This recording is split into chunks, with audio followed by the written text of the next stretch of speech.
Viewers, ito po na may isang malaki. Siguro more than 1 kilos. Naku, malaki talaga. Gusto lumalaban sa akin. Lalaki po siya kaya medyo malakas. Ayan, tatalian natin para hindi tayo makasipit. So, ganun din po.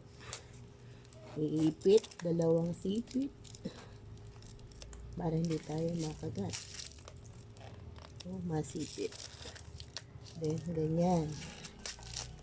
Mas ganyan po babalik para sigurado higpitan. Kailangan natin ng force sa pagtatali.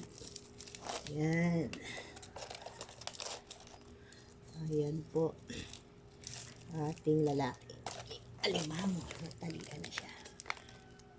Morning viewers. Thanks for watching.